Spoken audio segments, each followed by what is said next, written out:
Blog Talk Radio. Good evening and welcome to Golden Frequency Radio. Today is Wednesday, September 21st, 2016. I am Beth Carr, intuitive quantum energy healer, and your host. My co-host, Eric Rains, is sort of suddenly unable to join us tonight. And in case he's listening, we're going to miss you, Eric. Eric is the alchemical engineer behind UnleashingNaturalHumanity.com and the etheric parasite and implant removal protocol that we both utilize in sessions with our clients. More information about this work can be found at UnleashingNaturalHumanity.com, as well as the Facebook page Unleashing Natural Humanity. We also have a YouTube channel, Golden Frequency Radio, where you can listen to recordings of our previous shows.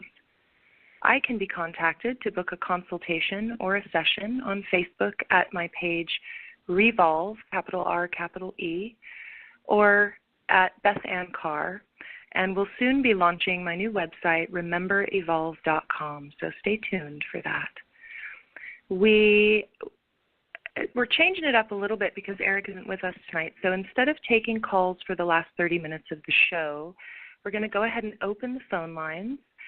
For those of you that would like to join the discussion, please call 619-924-9805 and press 1 to let me know that you would like to speak on air with us. I would like to extend a great big thank you to our audience, those listening live tonight and those listening later to the archived recording, as well as a little special hello to the members of our Facebook groups, Remember and Evolve and Unleashing Natural Humanity. Each of you are the reason that we do this show.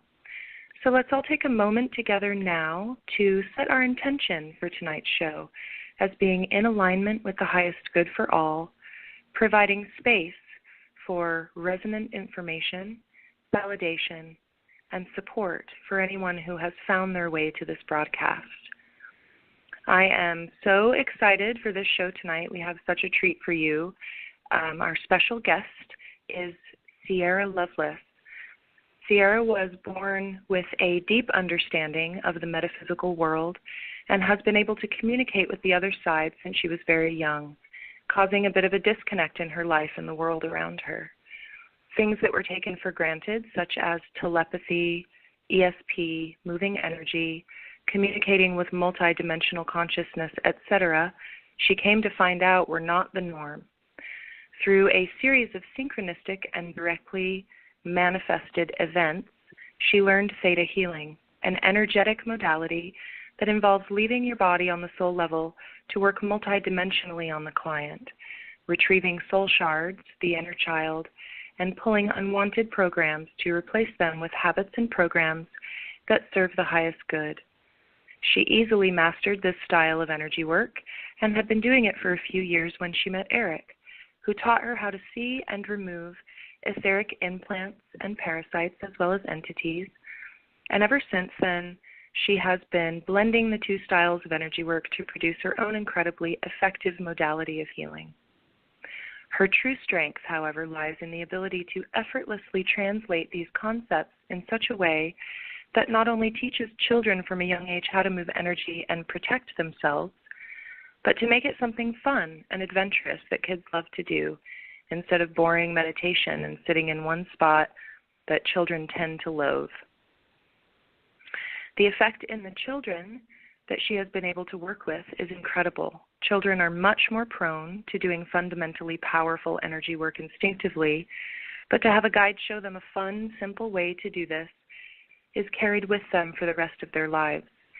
Instead of being shut down by society for living in the clouds and not understanding reality, these children grow up to be incredibly powerful manifestors moving through their own reality. So hi, Siara, welcome. Hi, everyone. Thank you. Hi. Thank you so much for being with us tonight.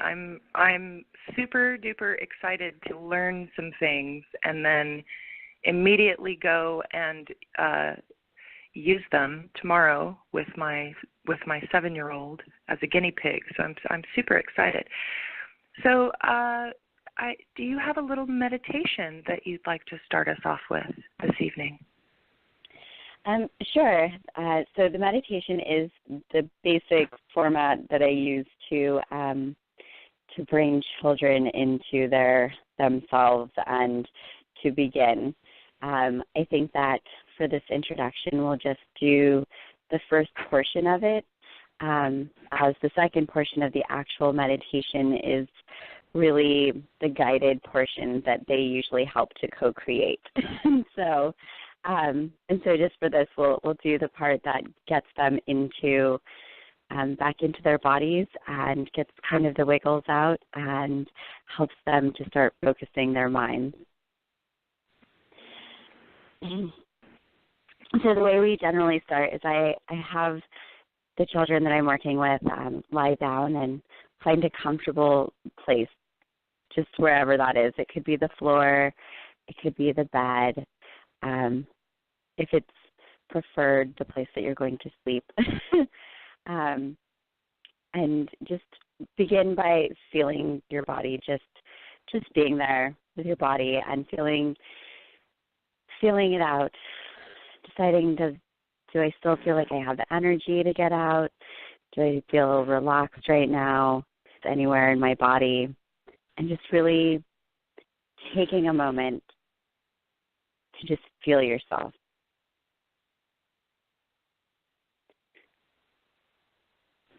To get the wiggles out, we begin by each one of us kind of wiggling in our space.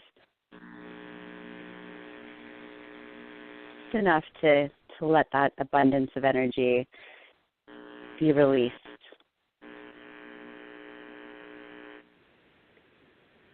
Now we take a deep breath. And we start with the feet. First, tense your toes, squeeze them together, and then relax. Next, do your feet, kind of wiggle the feet all around at the ankles, and then relax them. Then your calves, squeeze them tight, and then relax. And your thighs, squeeze, squeeze, squeeze, and relax. Next, your hands, wiggle those fingers,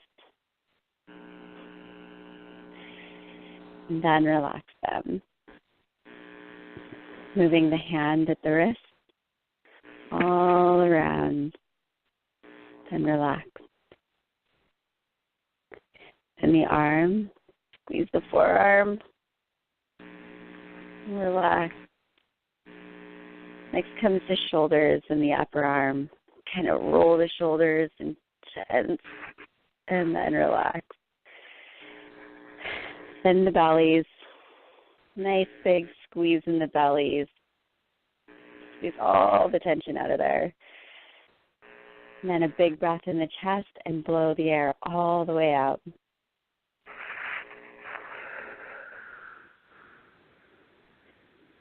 And then we scrunch our faces together, let all the tension out of the face, and then relax it. Now we place both of our hands, one on the chest and one on the abdomen. Just take some breaths and see where the breath is going.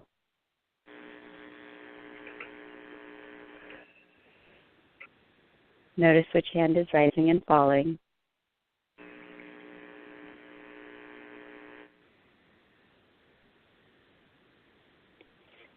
Take a deep breath into the chest, moving the hand that's lying there as far up towards the sky as you can.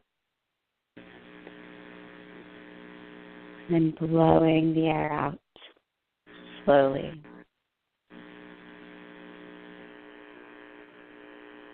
Another big breath into the chest. All the way. And blow it out slowly. Now we're going to move into the abdominal breathing. So we're going to get the hand on our bellies to move. Big breath, just that hand too. Not both of them, just the one on the belly. All the way in, as much air as you can get in, get that belly to rise. Then exhale slowly. And then breathing in again. Big breath. Exhaling slowly. And the next breath, we're going to bring it normally, but into our bellies. And we're going to breathe in the golden light. We're going to imagine that as we're breathing, all of the air coming into our body is filled with magical, glittering golden light. And it fills our abdomen. As it fills our abdomen and we're breathing it in, it moves into our whole body, all the way down to our toes. So we're going to take some breaths, putting all of that glittery, golden goodness into us.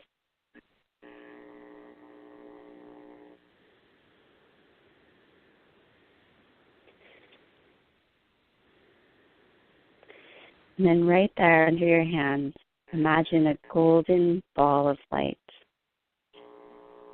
And with the next couple of breaths, we're going to breathe into this golden ball. And we're going to imagine it getting brighter and more solid. Each breath, we're going to feel it grow and become brighter.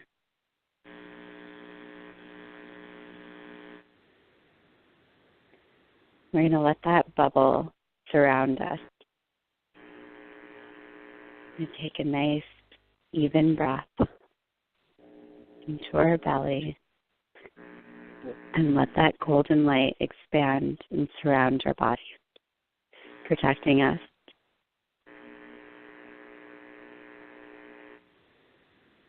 Energizing us, rejuvenating.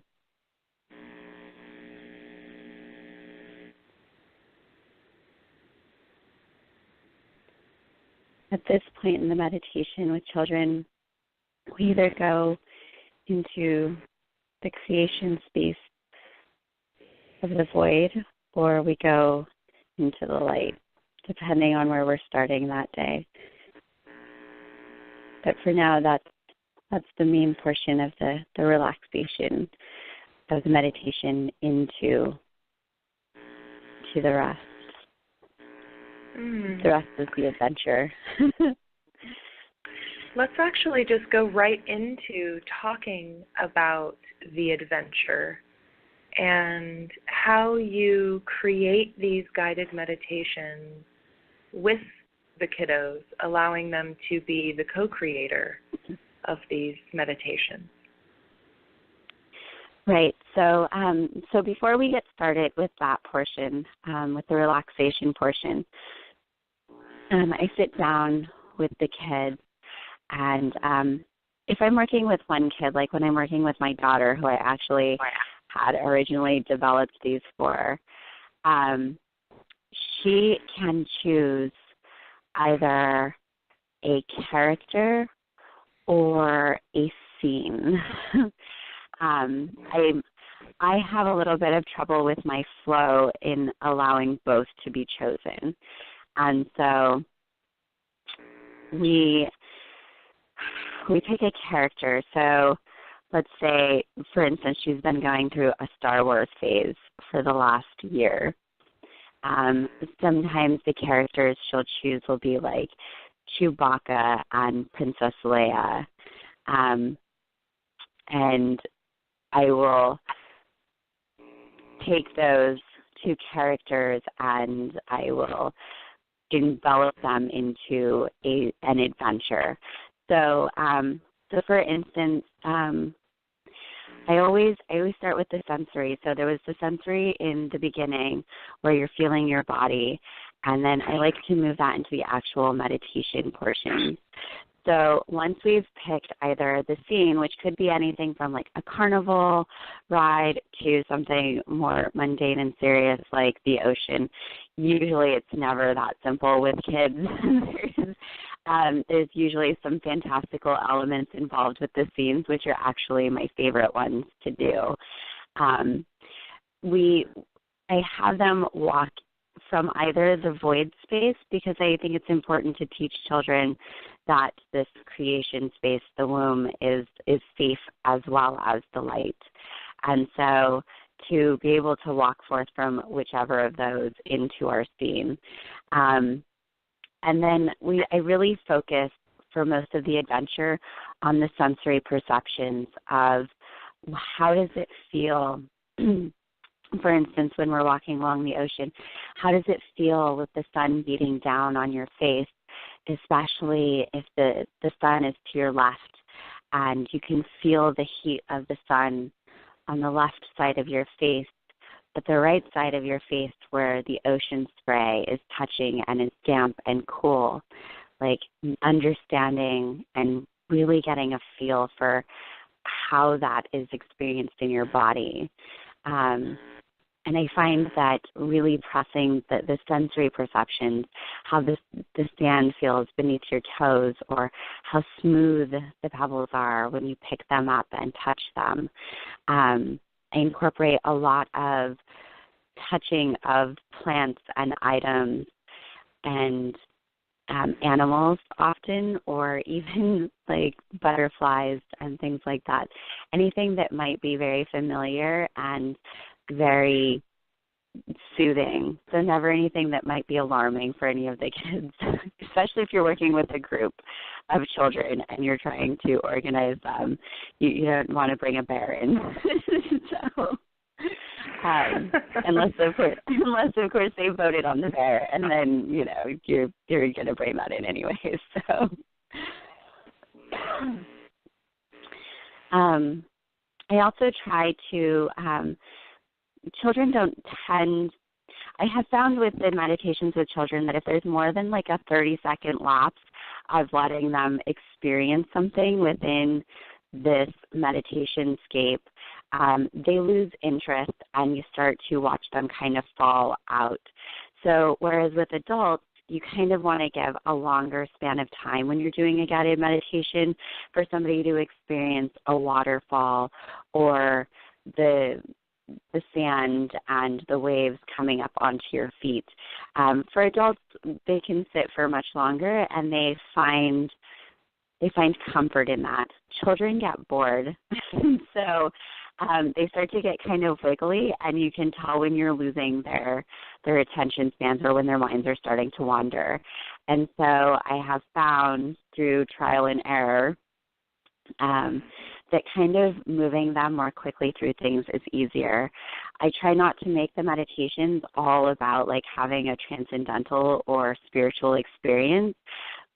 For the most part, my goal is simply to get them to enjoy the act of sitting down with themselves, breathing, checking in with their bodies, checking in with their own minds, and moving into a meditative state and making it fun and enjoyable so that they return to that experience time and again.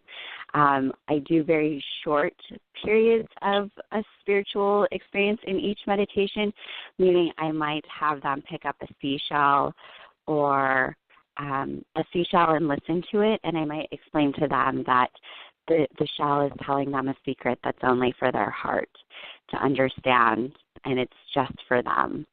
And just letting them have about 10 seconds to listen to whatever that message might be, again, with the intention of just getting them to check in with their higher selves or with their intuition or just into listening to their own spirits. And so, but again, not too long because they lose interest very quickly, and then kind of moving them on into the next piece of the adventure. And so the adventure is really around the sensory perceptions and keeping them guided into movement because children are very action-oriented.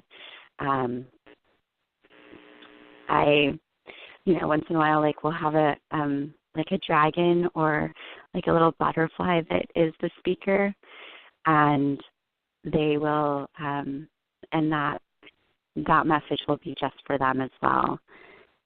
The really neat part about doing it as such a motion or a movement-oriented space for them and really getting them to focus on the feelings that their bodies are perceiving is that later on, when you take them to places where they feel the sun on one side of their face and the coolness of a breeze or the water spraying on the other, it invokes those memories for them, and it brings that back into their waking lives. And so I've had the experience many times where we'll be wandering and, my daughter will pick up a stone and she'll be like, the smoothness of this stone reminds me of the one that I put in my pocket the other night in that meditation that we did.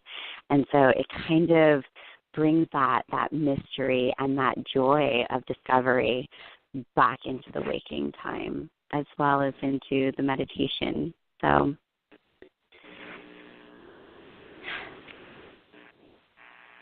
yeah, wow, fantastic. Yeah, I mean, I feel like I'm just learning so much here about,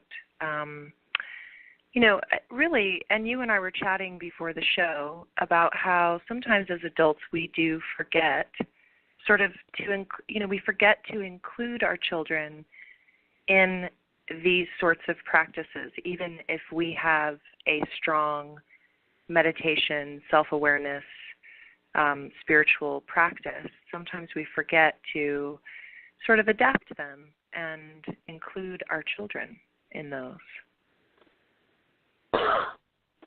Yeah, I think that sometimes we get so into our personal practice and it becomes so intimate and personal for ourselves that we forget to include our children or our families in that space as well. And and sometimes I think that for some people they're not able to bring that forward.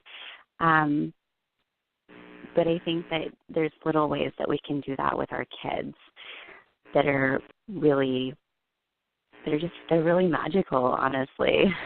So it's really fun. I mean, I feel like I could do one of these meditations and find value myself. I think, it's magical for children, but I think it feels like it's probably quite magical for an adult as well. So before we move on to the next subject, let's go ahead and take a caller. We've got a couple of people waiting. I'm going to start with area code 917. Hi, 917. You're on the air. What's your name?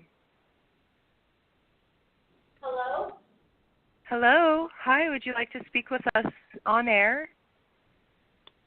Hi, yeah, sure.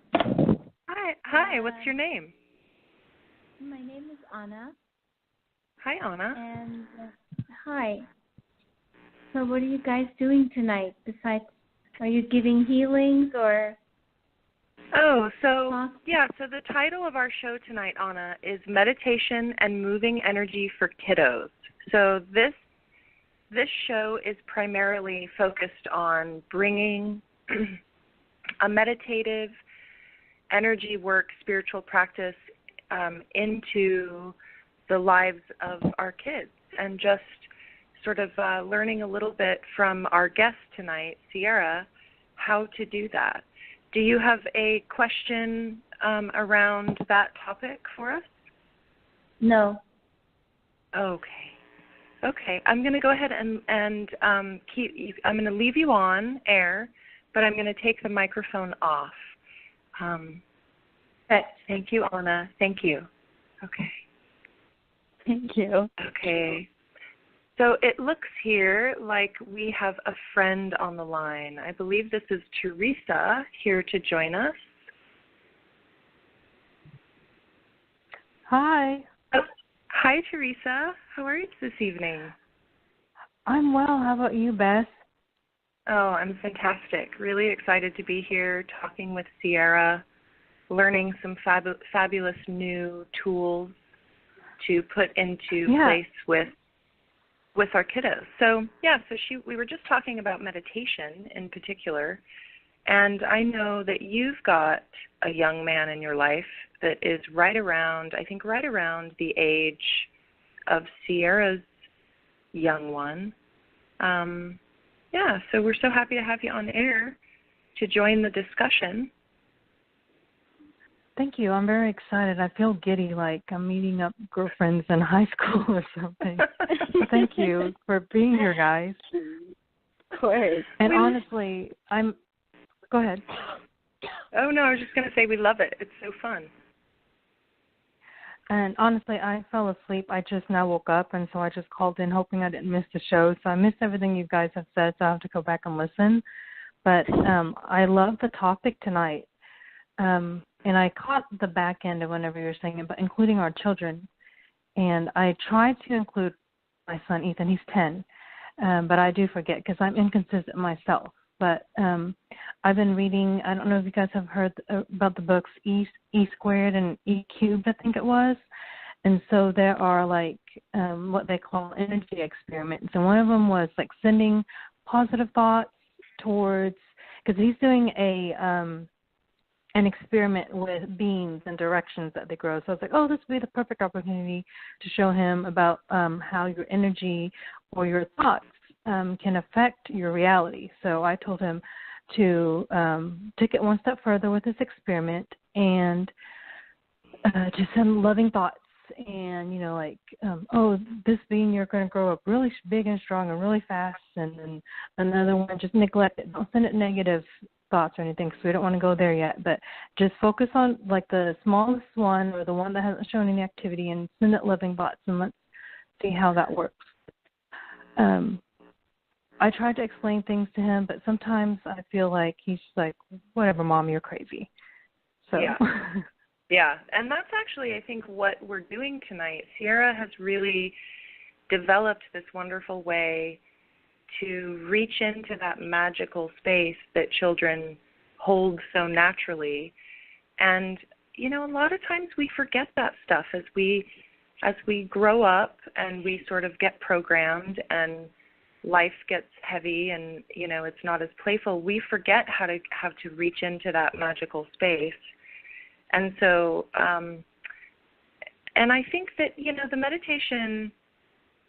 the meditation that we're what we're learning tonight, really, as I'm sitting here, I'm realizing it's really not just for kids. I mean, this is something that can bring a playfulness into our own practice as well, really. And I think it's because you're talking a little bit about teaching Ethan about how to move energy. That's also one of the topics that we wanted to talk about tonight. Siara, the different levels of energy work and energy movement relative to kiddos, and sort of starting with a beginner level and moving up to intermediate and then more advanced. And maybe you can talk a little bit about how, at what age you would start that and how you would begin to help your little one to develop the awareness of how to move energy, and then to be able to do that effectively, either to work on themselves or to do it as an act of service where you're sending energy maybe to the collective or to nature or to animals. Let's talk a little bit about that. And Teresa, if you want to go off air to listen, I'm happy to take you off air. And then if you wanted to join the conversation again, you can just press 1, and that lets me know. Or you're welcome to just stay on here with us as well. I'm happy to just sort of have it be conversational as well. Whatever's fine. I'm happy with it all. I think that's a great topic. There was an energy worker here in town, and he had offered services if I wanted to be tutored, I guess. He said he was kind of self-taught in energy movement, and he was going to show me how to physically move it where you can see it with like a foil hat on a needle. I've never seen it. That's perfect if Siara could go over stuff like that, like energy moving, maybe something physical that the kiddos can see to help them. Making it physical. That's interesting. Yeah. Yeah. Siara, so you'd like to, I'd like to actually hear a little bit more about that at some point. Teresa, just for audio quality, I'm going to go ahead and put you back. I'm going to take your microphone off, but if you'd like to join the conversation again, just press 1 and then I'll know. Okay. Sounds good. Yeah, okay. So Siara, go ahead and start us off with sort of what you suggest for beginning with our children with the concept of energy work, and at what age you think it's best to start or most appropriate. So that's a great question. I think that for all of us, that's kind of a better question answered for ourselves rather than for everybody. I think that if I had been more confident and comfortable with this when my daughter was younger, I would have just raised her with this being the norm every day. I think there's a little bit of backtracking that's going on as far as that's concerned. However, I worked in a daycare not too many summers ago where meditation and energy work and yoga were taught as part of the curriculum. And in fact, my friend that I was trying to get to come on and call in this evening, she's like a master of this. And I had been doing quite a bit of this practice with my own daughter at that time, mostly just the meditations and things of that nature. It was there that I really learned to expand this practice and to help with the energy work with the children. They used to play this game where every week my friend Shannon would pick a new chakra, and she taught the children each of the colors that were associated with their chakras. And then they would play a game where they would stand in a circle, and then in turn, when she called on them, they would shoot a beam of light out to her from that chakra. And she would redirect it to a place that they had all agreed on. Like if one of the kids was sick or like somebody's puppy was ill, whatever the chosen the chosen receptacle was, she would redirect the energy into that place. But it was like a Care Bear game, and so it was really fun for them. And I saw her do this with kids as young as like 3. So it's possible to do these things at incredibly young ages. I think that depending on your own comfortability with the practices themselves, your own level of energy work and intuition, and then what your child's capable of. I certainly would not be opposed if my daughter's abilities or skills either eclipsed my own, or if I didn't know what it was about, like if I didn't know about what it was that she was bringing, because we all have such different gifts, I would certainly seek out somebody who could tutor her and help her to understand them. In our lives, though, since I have started to bring this forward a lot more and live the energy work much more authentically in the last 4 to 5 years, one of the things that we found for the energy work and to kind of make it manifest and to also help guide with the intuition is we found that pendulums were really great for my daughter in particular. She's really good with them. But we do both serious things and we do really silly stuff. So like on the Game of Life, they have this little bonus game where you spin the spinner and wherever it lands, whatever number it lands on, the person who's chosen that number gets X amount of bonus dollars or whatever. She can take the pendulum and hold it over the spinner and go around to each number and watch her pendulum, and 9 out of 10 times she can pick which number the spinner is going to spin to, regardless of who's spinning. So, we let it be both a serious thing, and we kind of let it be a little bit whimsical in my house. And I know with Eric's kids, we've really been bringing that forward as well. And so we've been really incorporating the entire energetic modality with the kids, depending on what their proclivities are. I'm sure he'll forgive me, but I'm going to his son in particular has the ability to see the way that Eric does. Like they see the energy in great detail. So the things that can be done with his oldest son are much different than, say, what could be done with the girls, because like my daughter is more like me, and she senses it, and I taste it. I taste a lot of random energies, and I don't really have another explanation for it. And I've noticed that my daughter has the same type of intuition. Whether she's experiencing it identically, I don't know. So the games that I would play with both of those two would be very different, because I would want to bring forward what their natural skills were, and also introduce them to the other ones.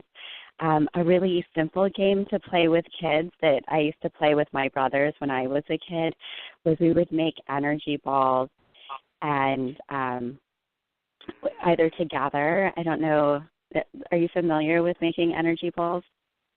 Oh yes, Arlen and I do it quite often, and send them places as well. Yeah, that's a really good one. So that's one of we would play with them and kind of have snowball fights with them when I was a kid.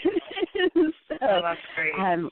We would make these energy balls, my brothers and I, and we would just really enjoy the experience of co-creating them sometimes, and also creating them on our own.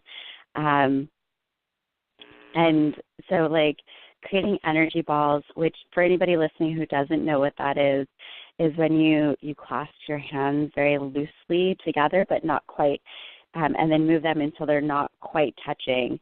And you imagine that center void between your two cupped hands to start to be filled with energy.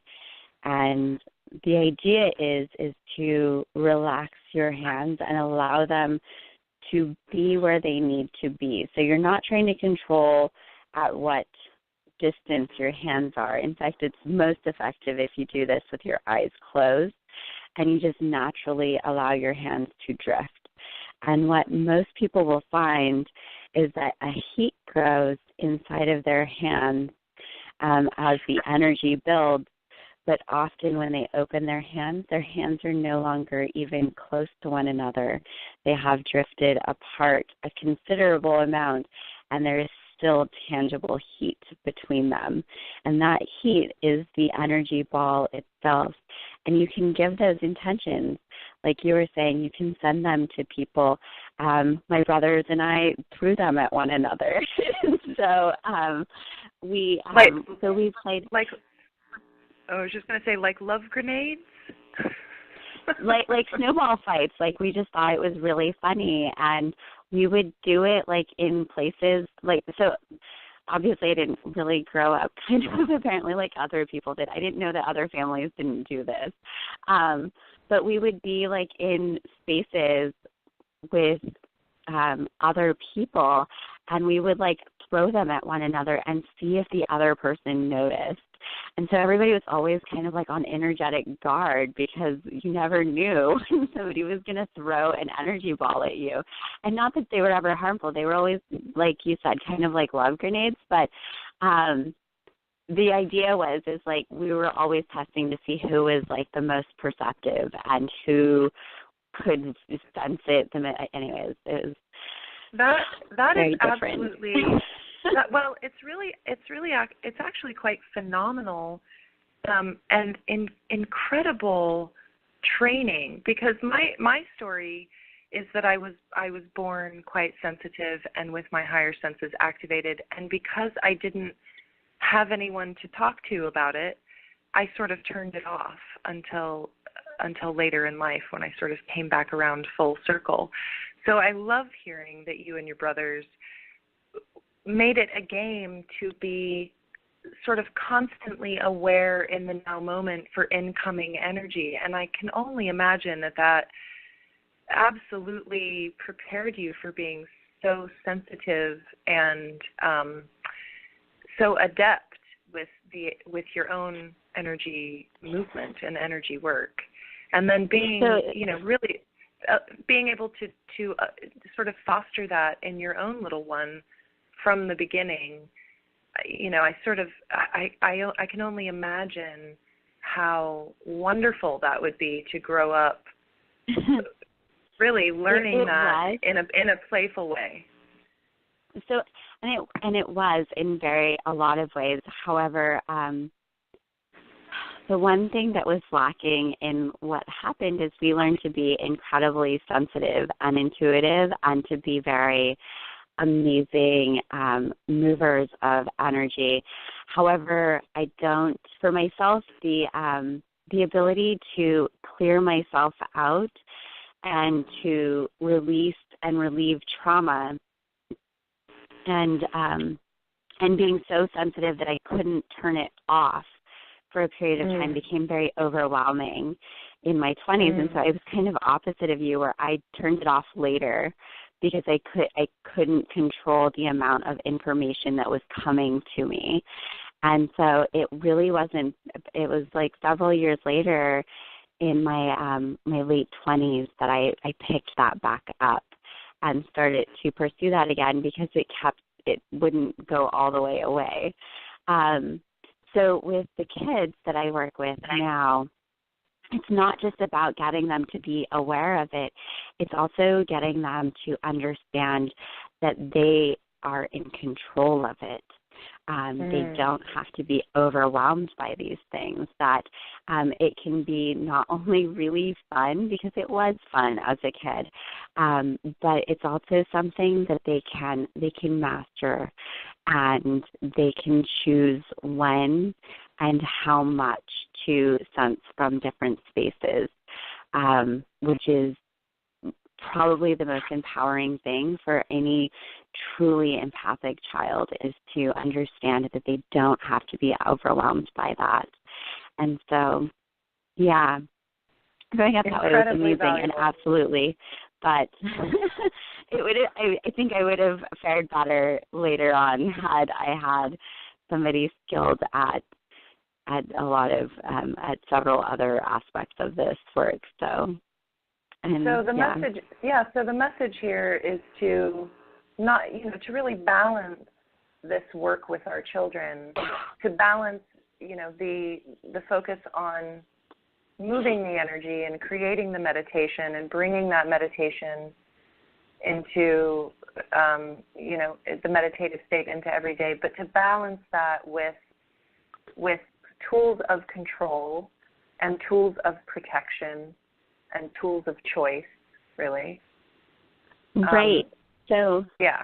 So like in our practice, when we, and you do it too with the removals, understanding that there's different areas where the energy has not been flowing. So part of the experience of doing that beginning meditation with the kids and getting them to check in with their bodies, like, where is the tension at? Do you feel cool anywhere? And so, like, after we've done this a couple of times, like, really getting them to focus on where the warm spots in their bodies are, where the cool spots are. And it's certainly not something that you want to start out with. And I don't do it by any means even later on every time. Like, I find that would be really exhausting for children and for me. But getting them to start to have that self-awareness, to understand that is where energy is blocked, and that they can clear those blockages out, to understand, I would imagine that as this practice develops, the kids are all, between 4 and 10 right now, and with one on the way.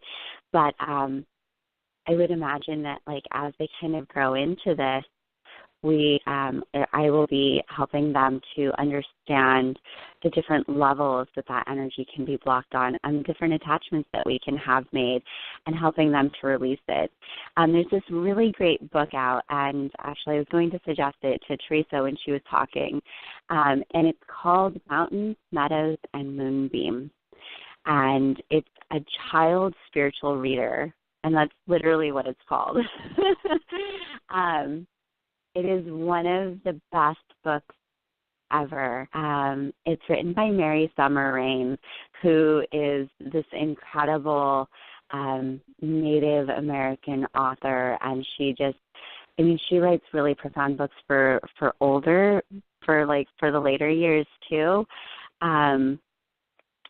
Some books that are like really profound to read. Like I was reading The 13 Grandmothers when I turned 13, and that book really, like, I think shaped my perception on women. But this Mountain, Meadows, and Moonbeams really goes through, and in a very easy to follow, short chapters with activities, goes through everything from like being born and your soul to the soul cord that you have that attaches you to your body so that you can go on these fantastic journeys outside into the universe or go check on people and do like remote viewing, and that you never have to be afraid of getting lost or not being able to find your way back.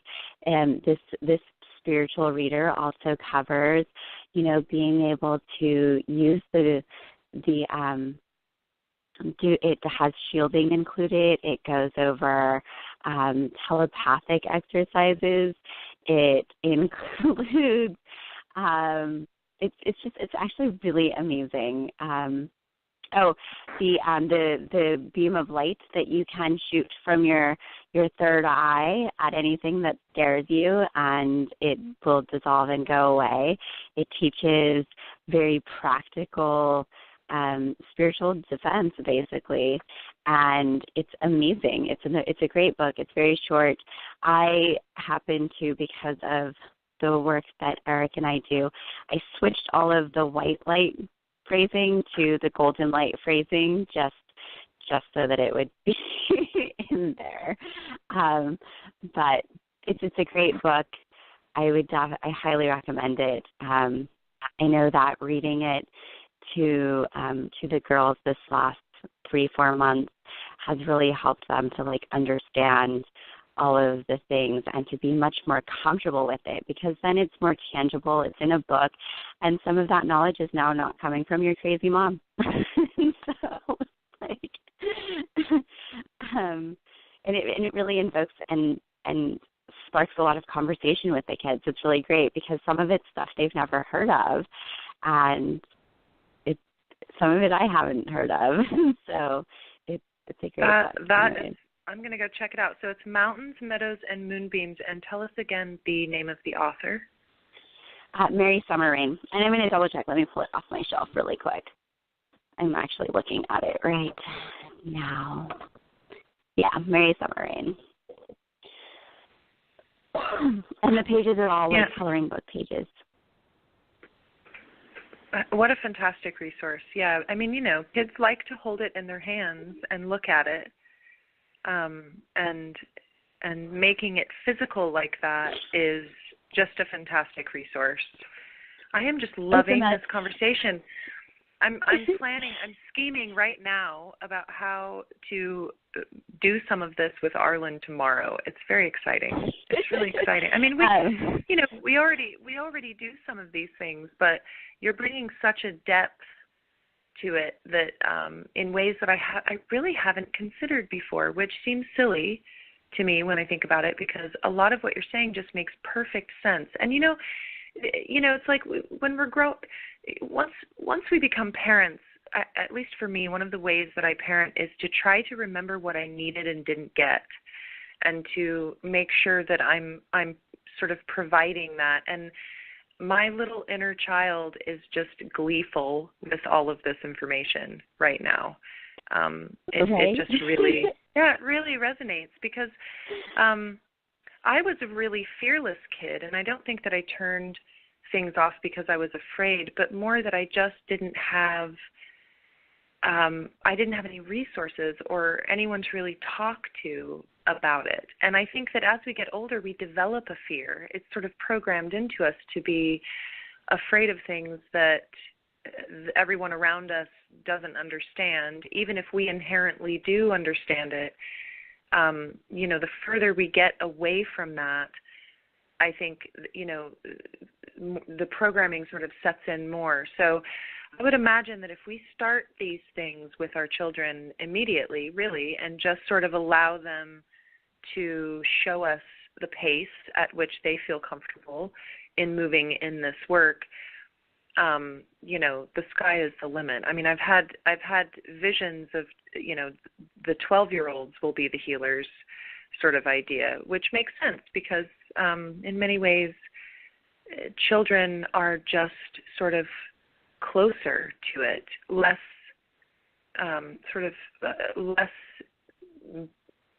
sort of muck and detritus attached to their consciousness. And so beginning as soon as we can really makes perfect sense.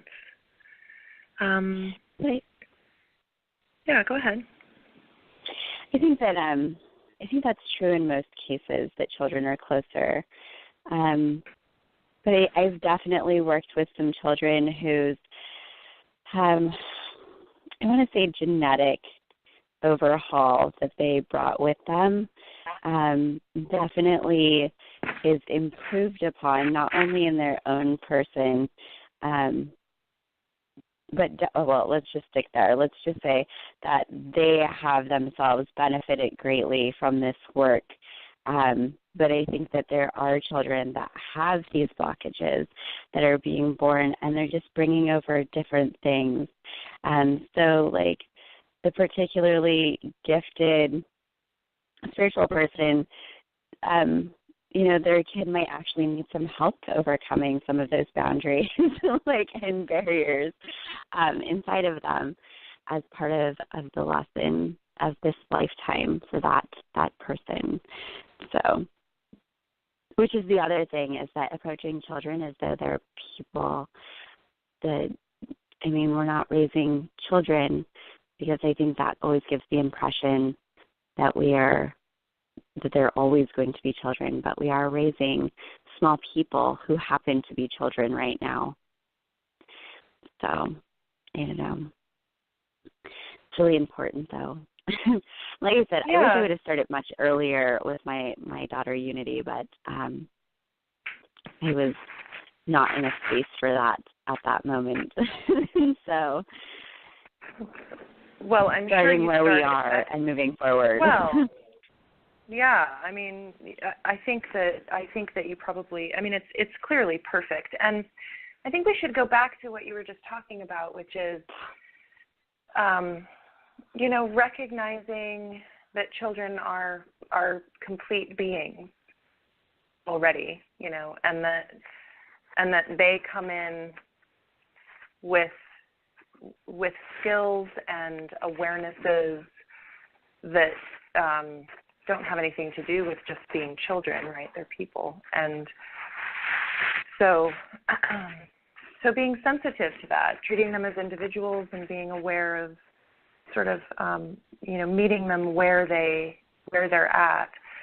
And I would also like to maybe talk a little bit, even going back a little bit further, let's talk a little bit about this idea of how sometimes we can bring things through, either ancestrally or through a genetic line, or also just through our own multidimensional life experience, bringing things in from before this incarnation into this incarnation, and addressing that really as early with our children as we notice it, really. And I've had some awareness of that as a parent, and really tried to attend to it and begin already with building skills to so that our children can self-support. so that they can understand that the inner work is lifelong, and that there's nothing wrong with having something to clear through or heal through or overcome, and that we all have that to do. And that I would imagine it would be really useful to begin, immediately, really. The minute we come in, we might as well begin doing the inner work and make it fun, and then keep it fun. That's one of the things I'm loving about this conversation, is that we don't, play is not just for children. And it's one of the beautiful things about being around children as adults, is that we get reminded how to play.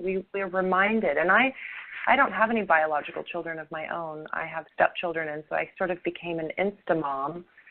And, it was sort of an instantaneous parent situation.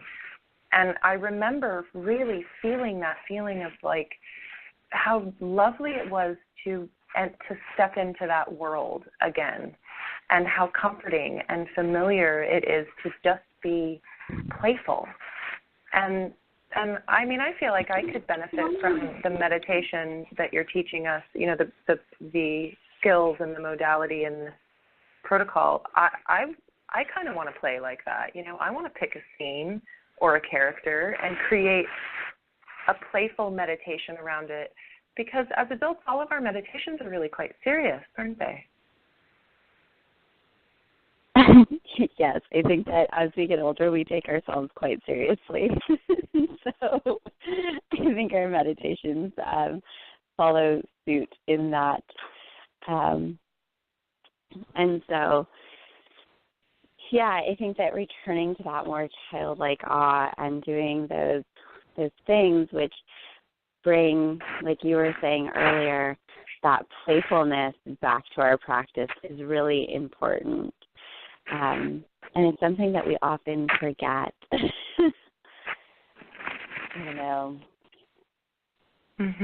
We really do. And so, pendulums are fun, and we can play with those too. So let's just for the listening audience, in case, go ahead. I wanted to make sure that we did delve into active meditation with children, and this is really important for anybody who has a highly active child. This also works for adults to help them to move into meditation. And is this going to be an appropriate place to go ahead and interject this really quick? Yes, please. Okay. So for instance, when I first started meditating, about 8 years ago, 9 years ago, really practicing meditation, not like what I used to do that was just kind of here and there and a little wishy-washy, but actually kind of finding my footing with the practice itself. I discovered very quickly that the amount of energy that I have each day did not make it comfortable for me to sit and meditate. I would get fidgety. I would grow bored.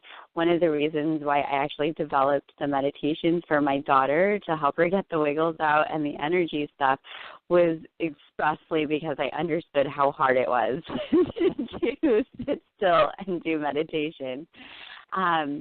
I had come across a book that a friend of mine who is descended from gypsies, she had written, and there was this very short blurb in there about this active meditation where they would sweep a floor in a particular direction or way and really just let their minds wander. It was less about the sweeping being about cleaning than it was about doing something incredibly repetitive that would allow their minds to drift. And so what they did, it stuck with me. And so what's happened from this little seed being planted in my subconscious was I realized during the time when I was having a really hard time meditating that maybe I could do this while I was doing something. And so I started scrubbing my floors at night when I wanted to meditate, but not really scrubbing them to clean them, more lovingly polishing them, and just starting to let my thoughts drift through my mind and just not attaching myself to any of them. So rather than like holding a thought and thinking about it, I would just like, kind of like when you do automatic writing, just letting things just slip through my brain and just watching, being a witness to what was passing through with no intention of the blank mind. That strategy did not work for me. It was not going to work for me at that time. In fact, I was very resistant to the idea that my mind should be blank for any reason. And so I started to do this at night while my daughter was sleeping. And what I found is that eventually my mind would actually exhaust itself of ideas.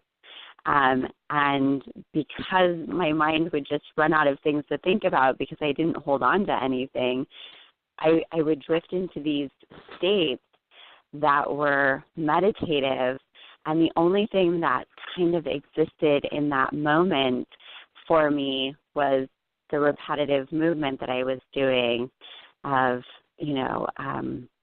whatever that was, and my breath and my body. And I was very just like within myself, and it was very calm and peaceful. And to be perfectly honest, it took me probably a good month or two of doing this, 3 to 5 nights a week before I found that space. It was not something that came easily to me. Once I discovered that space, though, I was able to start to bring that over into a still meditative practice. So I started practicing with myself to sit and to allow thoughts to drift through in much the same way. And just allowing myself to feel fidgety, and maybe even allowing myself to fidget sometimes because I just need it too. Anyways, and so it was through all of this that I started to discover, like years later when I was working at that child care facility, that I was working with a girl who had really severe ADHD. And I don't mean like just the mildly hyperactive kid that people are like, oh, you're a little hyper there, buddy. Like this poor child could not focus if her life depended on it. She forgot to take her, for instance, one time she forgot to take her medication, and she was standing there and she was talking to me, and her whole body was strung as tight as a bow, like pulled back to launch an arrow. It was just quivering, and she was really trying to focus on me. And I can't even remember what I was saying to her, and I was watching her, like her whole body just quiver, and she's shaking her head, and she's going, yeah, and then a butterfly went by, and literally, like, as her head was turning and she was going, oh, a butterfly, her entire body was in motion following the butterfly. Like, really high level of ADHD. She also had OCD. So I couldn't get her to medicate with the other kids. It was physically impossible. There was no reason to require it of her or to make her feel bad for not being able to participate in that way. So I had to come up with a new idea, right? So my idea turned into a small bucket of water and a teaspoon. And what I did was I said, okay, your job is to water all of these plants in the garden that are going to nourish us.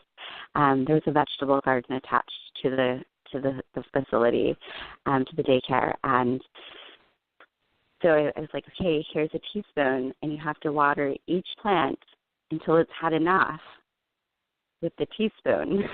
And from the bucket to the soil, as the water travels in your spoon, and you have to be careful that you're not spilling it, plant, and just infuse it with love. Like, know that this water is going to go into the soil and into the plant, and it's going to nourish us. And part of that nourishment is also going to be the love that you're giving to the watering.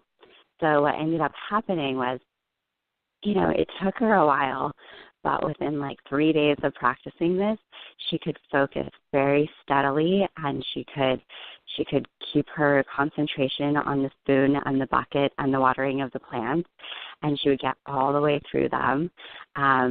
by the next week, she was able to, like, calm herself with her medication still, of course. Like, I'm not, like, going to be all like, oh, we solved all of this. But what happened was that she eventually, within a couple of weeks, was able to lie down with the other children in the grass and do the midday meditation and actually be able to benefit and relax herself and her mind and her body and still herself into her breath. And so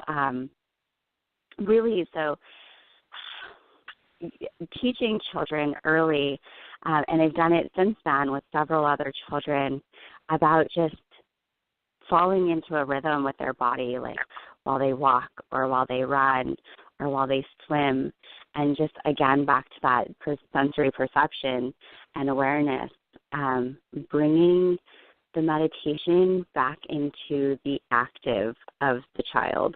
And so I've helped adults to do this type of meditation because there's a whole bunch of people out there like me who just there's too much, we have too much energy to just start with the, like, let's sit still and do this. Like, I could never have done that. I wouldn't have continued. But also with kids, it helps them to just still themselves, to be present with an activity like that, especially, I think especially when they involve water for some reason. That's my experience, and that's some of the advice that my grandmother always used to give me. When the children are having a bad day, just put them in the water. It'll be fine. Give them a bath, give them a spoon and a bowl of water. Let them play in the sink. Just put them in the water, and it'll get better. And so for some reason, that's probably just my fallback. But the water I don't and the think kids. I don't think it is, because water is, it's inherent to life. It carries energy. It is attuned incredibly easily and infused with energy.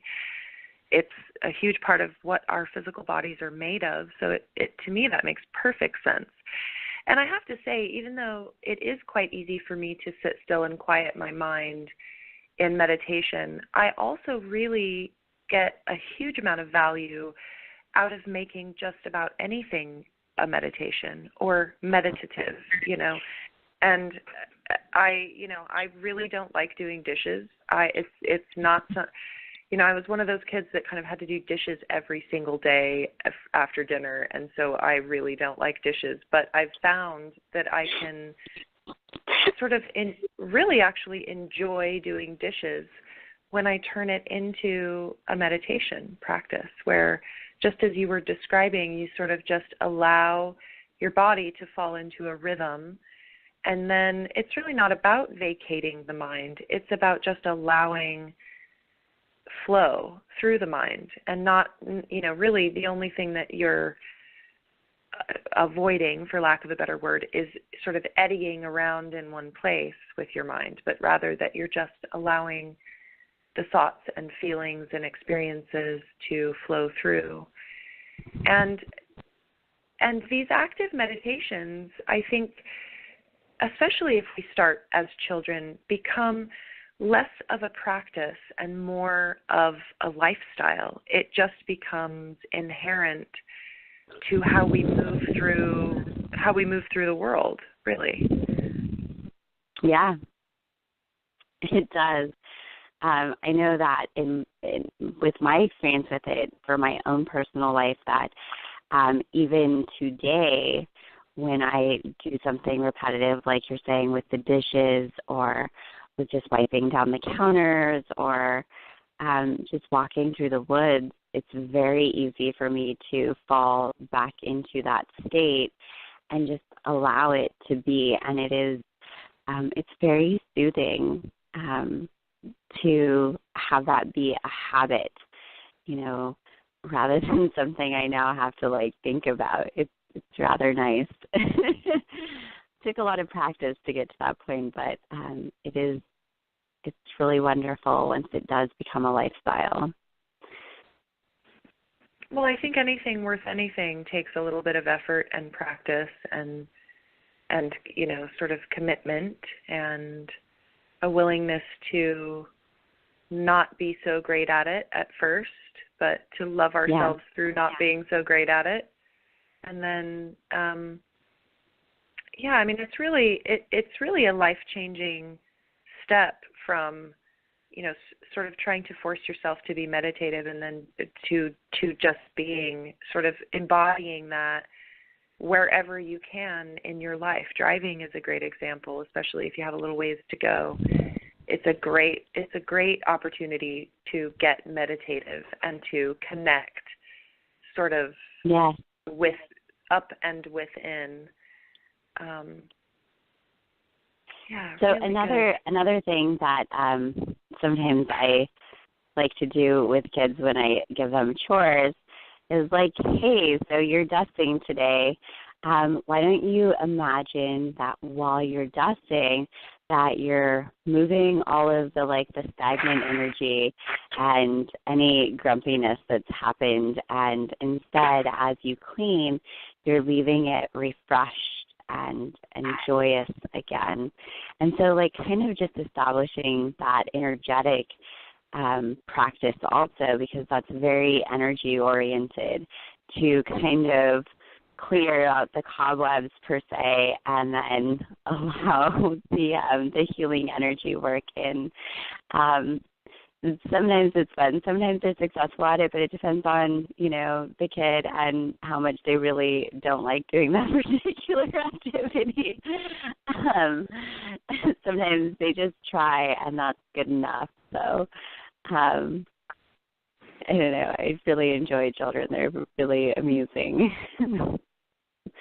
Aren't they just so much fun? I mean, it really is true. I have the best time with kids, really.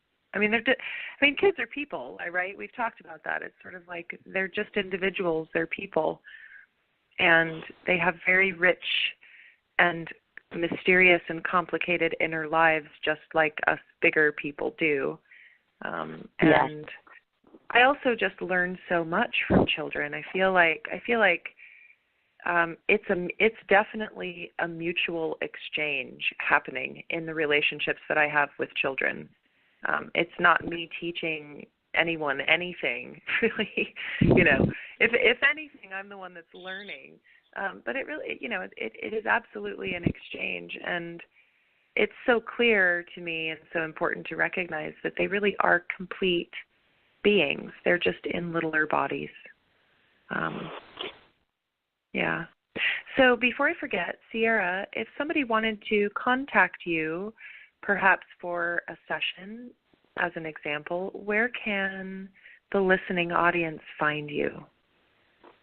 That is a great question. I think that at this moment, the only place to be able to contact me would be through my Facebook page, which is just Siara Loveless. Siara Loveless, and then in parentheses it says Galini Mythos. And that would probably be a really great place to start at for now. Wonderful. So for those of you that are listening, if you are interested in the facilitation that Siara has to offer, contact her on Facebook at Siara Loveless. And then what was it in parentheses one more time? Galini Mythos. Yes, there it is. Really fantastic. I mean, really, I feel so fortunate that I can myself send you a Facebook message and just bounce some ideas off of you, or get, really, it takes a very specific sort of awareness to be able to work with children, and it is very different than working with adults. And I'm super interested in developing my skills with my own children, and also just developing that skill in general to be able to facilitate for children, whether they are our own or children who are, coming through their parents for some sort of facilitation, energy work, etc. Well, it looks like we have fully covered our list of topics tonight. So we have a potential of about 15 minutes left to the show if there's more that you'd like to talk about, or we can end it early. It's really, we could go either way, really. If you'd like to wrap it up or you have any more sort of exciting points to cover, we do have some time here.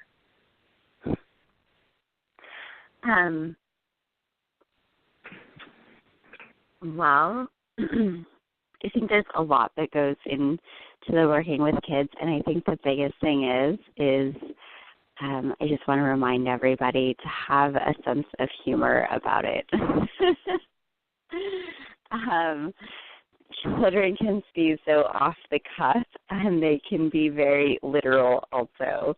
And so I've discovered, and really just being present with the little ones that I get to be present with, that they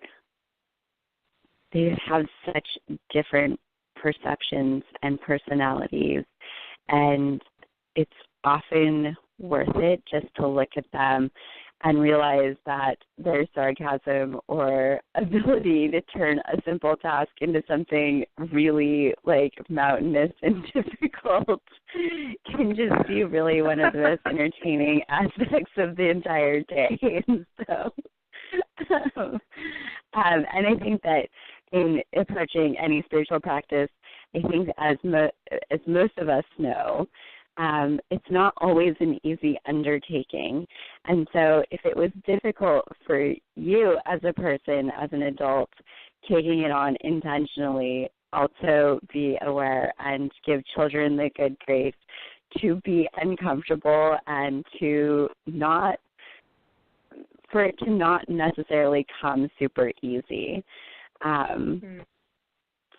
Possibly taking the meditation down, like if you're working with like 4-year-olds, for instance, they might not have the ability to sit and do that even the full wiggle out and then the full breathing. They might just only be able to do like the wiggle out and then part of the story. Just being really aware and being really flexible. There's no perfect way to bring this in with either ourselves or with our children. There's no like exact formula. It's what works for your dynamic, and the two personalities or the multiple personalities involved, and just being really flexible with it. And really remembering to bring your humor hat. Bring your humor hat. I love that, humor hat. And really, let's apply that to ourselves as well. Always bring the humor hat. Don't take it too seriously. It really isn't that serious, any of it, at least from a certain perspective. Yeah. Well, it's really not. No, it's really not. I have had so much fun talking with you tonight, Siara. Hopefully Eric has really missed out. Hopefully he'll get a chance to listen later. And we would love to have you back. Hopefully we can do a meditation and moving energy for kiddos 2.0 show and maybe go into even more depth with a few of these concepts and topics and tools for including our children in the spiritual meditation and energy movement practice.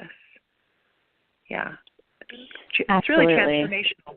Yeah, it's a transformational concept and so simple, and yet it just feels really important. It feels really important that we should be including our children and giving them the skills and the ability to protect themselves and understand themselves and be able to pay attention to the messages of their body and the communication of their emotions, and to have some command over the energy that they are made of and also move through. It's brilliant. So, yeah, thank you again so much for being here tonight. Of course, thank you for having me. Wonderful. And We'll see all of you or hear all of you, or you'll hear us next week, Wednesday night, 9:30 Pacific time. Good night, everyone.